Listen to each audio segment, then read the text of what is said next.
Hello students. तो students, CBSE Diwali की छुट्टियां खत्म होती है, बड़ी स्पीड से काम करने लगी है। आप भी अपनी स्पीड बढ़ा लीजिए भाई, नहीं पीछे रह जाओगे। अब यहाँ पर सीबीएसई ने एक सर्कुलर और इशू कर दिया है। एक सर्कुलर के बारे में ऑलरेडी मैं आपको बता चुका हूँ। दूसरा सर्कुलर, वो बहुत इंपॉर्टेंट सर्कुलर है ये, जिसमें आपको ओएमआर शीट के बारे में बताया गया है। ओएमआर शीट में बहुत से क्वेश्चंस अभी आ रहे थे कि भाई फिफ्थ ऑप्शन की बात चल रही थी कि फिफ्थ ऑप्शन आपको कैसे मिलेगा, आपको बबल फिल करना पड़ेगा या क्या होगा। इवन टीचर्स के दिमाग में भी अभी तक क्लियर नहीं था भाई फिफ्थ ऑप्शन का क्या होगा, कैसे होगा, क्या सीबीएसई फॉर्मेट देने वाली है। तो इस वीडियो के अंदर ये सारे क्वेश्चंस आपके दूर होने वाले हैं। आपके हर एक क्वेश्चन का ओएमआर शीट से रिलेटेड जो भी क्वेश्चंस आपके दिमाग में होंगे, सभी का जवाब आपको इस वीडियो के एंड तक जरूर मिल जाएगा।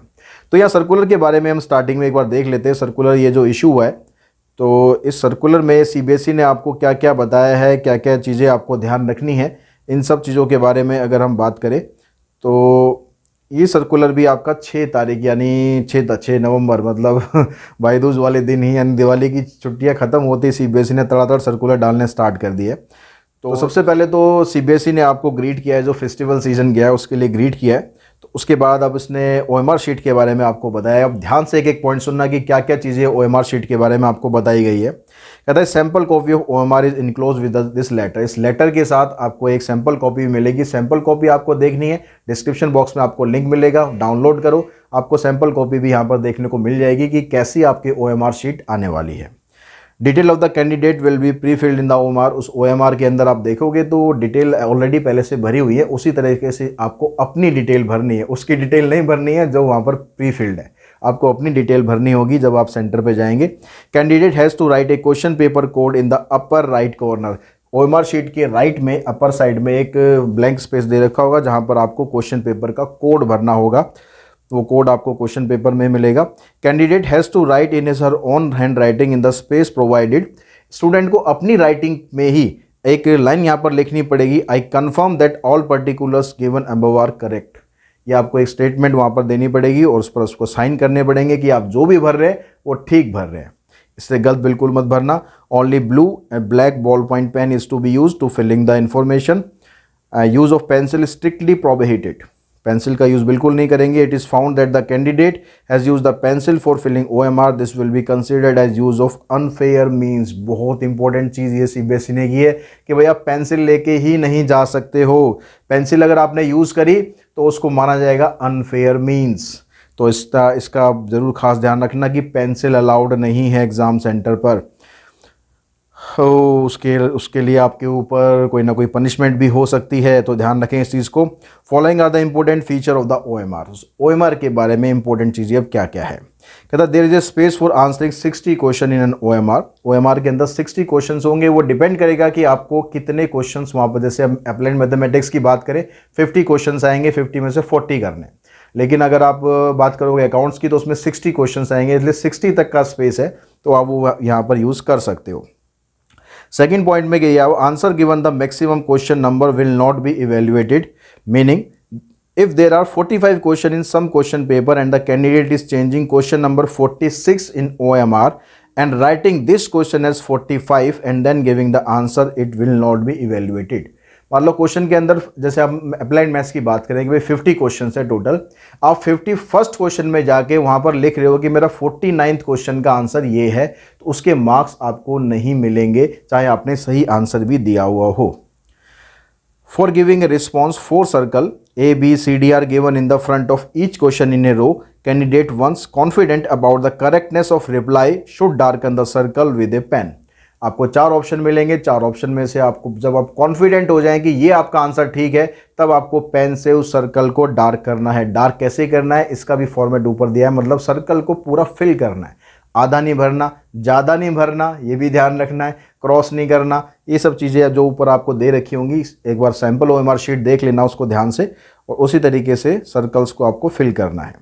आफ्टर 4 सर्कल आर ओवर, अब बड़ी इंपॉर्टेंट चीज आपको बता रहा हूं मैं। After 4 circle are over a box is given in the same row. यहां पर मैंने लिखा भी हुआ है, यहां पर देखो फॉर्मेट में आपको 4 सर्कल मिल रहे हैं। इन 4 सर्कल में से जो आपको लगता है, मान लो मुझे लगता है कि भाई फर्स्ट क्वेश्चन का आंसर ए है, तो मैं इस ए को पूरा का पूरा मैं फिल कर दूंगा। ठीक है, पूरा फिल हो गया। अब उसके बाद ये कह रहा है कि after 4 circle are over a box is given in the same row, candidate have to write the correct option in this box, that is A और B और C और D as the answer is. अब मैंने यहाँ पर तो इसको मैंने सर्कल कर दिया, सर्कल करने के साथ साथ मुझे यहाँ पर लिखना भी पड़ेगा कि मैंने आंसर दिया है यहाँ पर ए। दोनों चीज़ यहाँ पर मैंडेटरी है। नेक्स्ट पॉइंट में फिर आपको बताता है, after the box again a circle in given ahead of box where in the question number is also written inside the circle. इस बॉक्स के बाद आपको एक सर्कल और दिया हुआ है जिसके अंदर क्वेश्चन नंबर भी लिखा हुआ है। This circle is to be darken by the candidate if they have not attempted this question. मान लो सेकंड क्वेश्चन की बात करते हैं, सेकंड क्वेश्चन मुझे नहीं आता, मैं इसको छोड़ देता हूं, मैं इसको अटेम्प्ट ही नहीं करता हूं, तो मैं अगर कॉन्फिडेंट हूं कि भाई मुझे ये अटेम्प्ट करना ही नहीं है, जैसे क्योंकि 20 क्वेश्चंस होंगे सेक्शन ए में, उसमें से अगर आपको 16 करने तो मतलब है 4 क्वेश्चन हमें छोड़ने, तो मेरे को सेकंड क्वेश्चन नहीं आता तो मैं ये सेकंड क्वेश्चन को फिल कर दूंगा। दैट मीन्स मैंने ये क्वेश्चन अटेम्प्ट नहीं किया है, ठीक है, ये अनअटेम्प्टेड की कैटेगरी में आ जाएगा। नेक्स्ट पॉइंट है, candidate are advise that first of all they should mark the response by darkening the circle. If fully satisfy then they should write as response in a box. अब यहाँ पर CBSE बड़ा important point आपको क्या बता रहा है कि अगर आपने सर्कल को डार्क कर दिया, डार्क करने के बाद जब आप फुल्ली कॉन्फिडेंट हो जाए कि हाँ जो सर्कल आपने डार्क किया वही ठीक है, तभी आपको यहाँ पर अपना रिस्पॉन्स लिखना है। बहुत इंपॉर्टेंट चीज़ है ये रिस्पॉन्स, आपको क्या लिखना है। Purpose of giving a box is only that if any candidate wishes to change the response the same be written in the box. अगर आप अपना आंसर चेंज करना चाहते हो, मान लो मैं थर्ड क्वेश्चन अटेम्प्ट कर रहा हूँ, थर्ड का मैंने आंसर दे दिया सी। अब भाई मेरा पेन चल गया गलती से, मैंने सी आंसर तो दे दिया लेकिन मुझे रियलाइज हुआ यार सी तो गलत आंसर था। अब सी गलत आंसर है तो उसको मुझे ठीक करना है, मेरे को लगता है कि मेरे को इसका आंसर डी देना चाहिए था, तो मैं यहाँ पर इस बॉक्स के अंदर मैं यहाँ पर डी लिखूंगा, मैं यहाँ पर सी नहीं लिखूंगा, ठीक है। जो मेरे को करेक्ट करना है, मेरे को डी आंसर करना है, मैं यहाँ पर आपको क्रॉस नहीं करना है, इसको क्रॉस करके इसको सर्कल नहीं करना है। ऐसे नहीं कर देना है कि भाई सी मेरा यहाँ पर था, मैंने इसको क्रॉस कर दिया और फिर मैंने डी फिल कर दिया और यहाँ पर मैंने डी लिख दिया, ऐसे नहीं करना है। इसको क्रॉस नहीं करना है, जो भी आपका राइट ऑप्शन है उसको आपको यहाँ पर लिख देना है, बस क्रॉस नहीं करना है। Even a candidate is satisfied with darkening the circle, this response has to be written in the box. Candidate have to reply both in a circle and a box. अगर आप ये कॉन्फिडेंट है कि जो answer आपने दिया है वो सही दिया है, आपने यहाँ पर सर्कल कर दिया, लेकिन अगर आपने यहाँ पर नहीं लिखा तो भी वो इनवैलिड होगा। मतलब आपको दोनों बॉक्सेस में भरना जरूरी है, बॉक्स में रिटर्न में भरना जरूरी है और यहाँ पर आपको सर्कल को डार्क करना भी जरूरी है। दोनों काम करने जरूरी हैं, ध्यान रखना। जल्दबाजी में भूल मत जाना कि भाई सर्कल तो हमने डार्क कर दिया, सर सर्कल हमारा आंसर बिल्कुल ठीक आ गया, कूदते हुए घर पे आओगे कि सर्कल तो डार्क कर दिए सारे, बॉक्स में कुछ नहीं भरा, नंबर आएंगे 0। ध्यान रखना, बहुत इंपॉर्टेंट चीज़ है। सर्कल भी भरना है और बॉक्स भी भरना है, सर्कल भी भरना है और बॉक्स भी भरना है, दोनों चीज भरनी है। आगे देखो सीबीएसई सब कुछ क्लियर कर रही है, यहाँ पर ध्यान से सुनो एक एक बात। इवन ए कैंडिडेट, ये तो पॉइंट हो गया हमारा, reply written in the box will be treated as final. जो रिप्लाई आप यहाँ बॉक्स में लिख रहे हो वो फाइनल माना जाएगा, जो बॉक्स में लिख रहे हो वो फाइनल माना जाएगा। If the box is empty and the response is marked in the circle will be considered, it will be considered that the question has not been attempted by the candidate।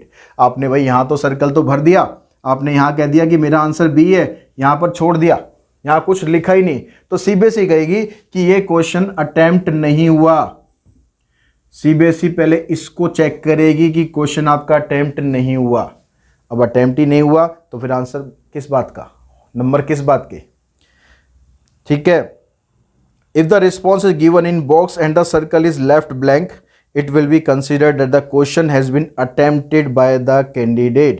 अगर आपने box में तो भर दिया है, circle को blank छोड़ दिया है, तो आपको उस क्वेश्चन को कंसीडर किया जाएगा कि वो अटेम्प्ट किया है। मतलब यहाँ पर बॉक्स ज़्यादा इंपॉर्टेंट हो गया है, सर्कल से ज़्यादा बॉक्स इंपॉर्टेंट हो गया। अगर आपने यहाँ पर लिख दिया कि आपका करेक्ट ऑप्शन ये है, आपने सर्कल डार्क नहीं करा है, तो अटेम्प्टेड माना जाएगा, आपको नंबर उसके मिल जाएंगे। If all the 3, 4 circle, box and last circle are left blank, मतलब आप किसी क्वेश्चन में आपने ये भी ब्लैंक छोड़ दिया, ये भी ब्लैंक छोड़ दिया, ये भी ब्लैंक छोड़ दिया, ये भी ब्लैंक छोड़ दिया, ये भी ब्लैंक छोड़ दिया और यहाँ जो है इसको भी आपने ब्लैंक छोड़ दिया, तो ये भी नॉट अटेम्प्टेड माना जाएगा। ठीक है, मतलब अगर आपको अटेम्प्ट नहीं करना है तो यहाँ पर अगर आप फिल नहीं भी करोगे ना तो चल जाएगा कि आपने कुछ भी फिल नहीं करा तो अटेम्प्टेड नहीं माना जाएगा। इसमें आप अपना टाइम वेस्ट ना करें तो भी चल जाएगा काम आपका। ठीक है, school will download the OMR in advance as per the schedule. जहाँ भी सेंटर पड़ेगा स्कूल अपनी OMR डाउनलोड करेगा स्कूल के स्टूडेंट के हिसाब से कितने बच्चे पेपर देने आ रहे हैं। Centre superintendent will keep the OMR। ये सब आपका काम नहीं है, ये सब स्कूल्स का काम है। आपका काम है ये चीज़ करना सही से। ये अगर आपने सही करी तो नंबर आपको सही मिलेंगे। यहाँ पर गड़बड़ कर दी स्पेशली क्या कि अगर आपको पता है कि मेरा आंसर मैंने ठीक दे दिया, सर्कल भाई सही से भर दिया है, लेकिन ये जो बॉक्स है बहुत इंपॉर्टेंट काम कर रहा है अब यहाँ पर। अगर ये बॉक्स आपने लेफ्ट छोड़ दिए, ब्लैंक छोड़ दिए तो कुछ भी नंबर नहीं मिलेंगे। चाहे पूरे 50 के 50, 40 के 40 क्वेश्चन आपके ठीक हो, कितना भी खुश हो लेना, अगर ये बॉक्स खाली छोड़ दिए तो एक भी नंबर नहीं मिलेगा, 0 अंडा आएगा। ये ध्यान रखना। तो ध्यान में रखना ये बात जो बार बार मैं रिपीट कर रहा हूँ, दोनों भरने ज़रूरी हैं और ये तो भरना बिल्कुल ही ज़रूरी है। ठीक है, इसको भी भरना है लेकिन साथ साथ इसको भूलना नहीं है, इसको ज़रूर भरना है। ये सबसे इम्पोर्टेंट है बॉक्स। आई होप अब आपको सारे आंसर आपके मिल गए होंगे OMR शीट के। फिर भी किसी का कोई आंसर है तो भाई कमेंट बॉक्स है, कमेंट बॉक्स में आप अपने आंसर्स लिख सकते हो, अपनी क्वेरीज लिख सकते हो। कोशिश करूंगा कि आपकी हर एक क्वेरी का आपको जवाब दे सकूं। बस अपनी तैयारियों को करते रहिए अच्छे से, और कोई भी प्रॉब्लम है, कुछ भी दिक्कत है तो मेरे साथ आप व्हाट्सएप पे भी जुड़े हुए हैं और मेल ID पे जुड़े हुए हैं, टेलीग्राम पे भी जुड़े हुए हैं, इंस्टा पे भी जुड़े हुए हैं। भाई कहीं भी अपनी क्वेरी पोस्ट कर दो, आपको आंसर तो मिल ही जाएगा। तो आज की इस वीडियो में इतना ही। Thanks to all of you.